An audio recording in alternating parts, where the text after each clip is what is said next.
आइए आज आप सब सुनेंगे विजया एकादशी व्रत की कथा। आप सभी भक्तों को विजया एकादशी व्रत की ढेर सारी शुभकामनाएं। आप सभी के जीवन में लक्ष्मी नारायण की कृपा से आप सभी को सभी प्रकार के सुख और समृद्धि की प्राप्ति हो। फाल्गुन मास की कृष्ण पक्ष की एकादशी को इसे विजया एकादशी व्रत के नाम से जाना जाता है। इस दिन विशेष प्रकार से लक्ष्मी नारायण का पूजन करना चाहिए। यह व्रत जो कि सभी प्रकार के पापों को नष्ट करने वाली है। इस व्रत को करने वाले को अभिजीत कार्यों में जो कि विजय की प्राप्ति होती है। राज दरबार में बैरियों से तथा परीक्षा आदि में सफलता प्राप्त कर धन वैभव लक्ष्मी प्राप्ति हेतु यह व्रत अत्यंत उपयोगी है। तो आइए सुनते हैं विजया एकादशी व्रत की कथा। तो बोलिए प्रेम से भगवान विष्णु की जय, माता लक्ष्मी की जय। एक बार महाराज युधिष्ठिर ने भगवान श्री कृष्ण से कहा कि हे प्रभु, आप कृपा कर फाल्गुन कृष्ण एकादशी का नाम, व्रत का विधान और महात्म्य एवं पुण्य फल का वर्णन कीजिए। मेरी सुनने की बड़ी इच्छा है। महाराज युधिष्ठिर के ऐसे वचनों को सुनकर भगवान श्री कृष्ण बोले कि हे राजा, इस एकादशी का नाम विजया है और यह निस्संदेह विजय को देने वाली है। जो प्रश्न आज तुमने मुझसे किया है, यही प्रश्न इससे अनेक काल पूर्व नारद जी ने ब्रह्मा जी से किया था। तब उन्होंने कृपा करके जो अनुपम चरित्र नारद जी को सुनाया था, वही मैं तुम्हें आज सुना रहा हूँ। भगवान श्री राम 14 वर्ष के लिए वनवास की आज्ञा शिरोधार्य कर वन में जाकर गोदावरी के किनारे पंचवटी में निवास किए। तपस्विनी सीता वहीं से रावण के द्वारा हरी गयी, जिससे वह अत्यंत ही व्याकुल एवं व्यथित हुई। भगवती सीता के वियोग में अग्नि के समान जलते हुए भगवान श्री राम उनको खोजने लगे। आगे कुछ दूर चलने पर उन्हें मरणासन्न अवस्था में जो कि गिद्धराज जटायु मिले। उन्होंने अपने आहत होने का समुचित वृतांत सुनाकर अपनी यह लौकिक लीला समाप्त की। आगे चलकर रामचंद्र जी ने कबंध का वध किया और सुग्रीव से मित्रता की। भक्त शिरोमणि केसरी नंदन हनुमान जी ने लंका जाकर भगवती सीता का पता लगाया। रावण को भगवान रामचंद्र का अनुपम तेज दिखाकर लंका को जलाया और सीता जी की खबर लाकर भगवान रामचंद्र को सुनाया। तब भगवान रामचंद्र ने सुग्रीव की सलाह से वानर और भालुओं की सेना लेकर लंका पर चढ़ाई की, मगर वहां पर सागर की महानता और अगाधता को देखकर चकरा गए और लक्ष्मण से कहा कि हे भाई, यह सागर तो अत्यंत ही अगम और अगाध दिखाई पड़ता है। इसको किस प्रकार पार करना होगा? यह विशाल वानरी सेना लंका में किस प्रकार पहुंचेगी? कोई युक्ति तुम ही बतलाओ। बड़े भाई के ऐसे वाक्यों को सुनकर विचारवान लक्ष्मण ने कहा कि हे प्रभु, आप स्वयं आदि पुरुष परमेश्वर हैं। यद्यपि आपसे कोई बात छिपी नहीं है, तथापि आप लोक लीला कर रहे हैं। आप तो जानते ही हैं कि यही समीप में ही महर्षि दालभ्य जी का आश्रम है। वह महामुनि अत्यंत ही ज्ञानी और बुद्धिमान हैं।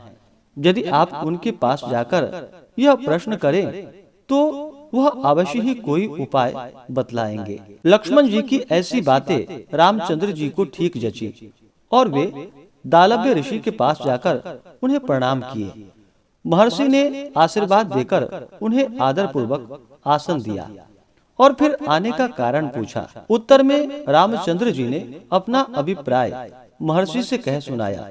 तब महर्षि जी ने कहा कि हे रघुकुल भूषण, आप फाल्गुन कृष्ण एकादशी, जिसका नाम विजया है, आप इसका व्रत कीजिए। आपका मनोरथ अवश्य ही पूर्ण होगा और लंका में आपकी विजय होगी। उस व्रत की विधि मैं आपसे कहता हूँ, सो सुनिए। 10वीं के दिन सोना, चांदी, तांबा अथवा मिट्टी का एक घड़ा ले कलश स्थापित करे। उसमें जल एवं आम के पल्लव छोड़कर वेदिका पर रखे।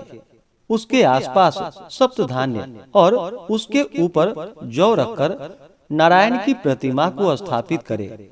एकादशी के दिन स्नान इत्यादि से शुद्ध होकर धूप, दीप एवं नैवेद्य द्वारा विधिवत भगवान का पूजन करे। उस दिन भर उस कुंभ के सामने बैठकर भगवान का ध्यान करे और रात्रि में भी ध्यान करते हुए जागरण करे। द्वादशी के भोर में कलश को नदी या सरोवर के तट पर ले जाकर उसका विधिवत पूजन कर उसे ब्राह्मण को दान कर दे। इस प्रकार करने से आपके सभी मनोरथ अवश्य ही सिद्ध होंगे। दालभ्य ऋषि के ऐसे वचन को सुनकर भगवान राम ने सेना सहित व्रत को धारण कर लंका पर विजय प्राप्त की। हे राजन, जिस प्रकार भगवान राम ने लंका पर विजय प्राप्त की, उसी प्रकार सभी कोई इस विजया एकादशी का व्रत करके अपनी मनोकामना की सिद्धि कर सकता है। अतएव विजया एकादशी का व्रत अवश्य करना चाहिए। इसके महात्म्य को कहने एवं सुनने दोनों से ही अनेक पापों का नाश होकर वाजपेयी यज्ञ का फल प्राप्त होता है। तो बोलिए प्रेम से भगवान विष्णु की जय, माता लक्ष्मी की जय। इसी प्रकार से जो भी भक्त सच्ची श्रद्धा के साथ, नियम और निष्ठा के साथ विजया एकादशी का व्रत करते हैं, उन्हें सभी कार्यों में विजय की प्राप्ति होती है। जो भी भक्तजन एकादशी का व्रत धारण करने वाले हैं, उन्हें व्रत के लिए, जो कि दशमी के दिन से ही व्रत में नियमों का पालन करना चाहिए। व्रती को दशमी, एकादशी और द्वादशी इन 3 दिनों में, जो कि काश्य पात्र में भोजन नहीं करना चाहिए, मसूर का दाल प्रयोग नहीं करना चाहिए, मसूर नहीं खानी चाहिए, चने, मिथ्या भाषण, शाक, शहद, तेल, मैथुन, द्यूत और पान का सेवन नहीं करना चाहिए। दशमी और एकादशी के दिन चावल का प्रयोग नहीं करें। द्वादशी तिथि के दिन आप चावल ग्रहण कर सकते हैं। दशमी तिथि के दिन जो कि हविष्यान्न भोजन ग्रहण करना चाहिए, जैसे कि जौ, गेहूं, मूंग, सेंधा नमक, काली मिर्च, शर्करा और गौघृत आदि का प्रयोग करके एक बार भोजन करना चाहिए।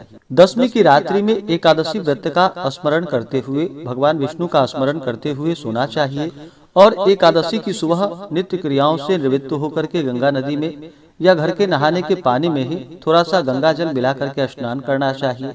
शुद्ध वस्त्र धारण करना चाहिए और व्रती को व्रत का संकल्प लेना चाहिए और फिर जितेंद्रिय होकर श्रद्धा, भक्ति और विधि सहित भगवान का पूजन करे।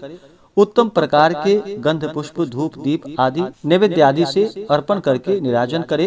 तत्पश्चात जप, हवन, स्तोत्र पाठ और कथा आदि का श्रवण करे। मनोहर गायन, वादन और नृत्य करके प्रदक्षिणा और दंडवत करे।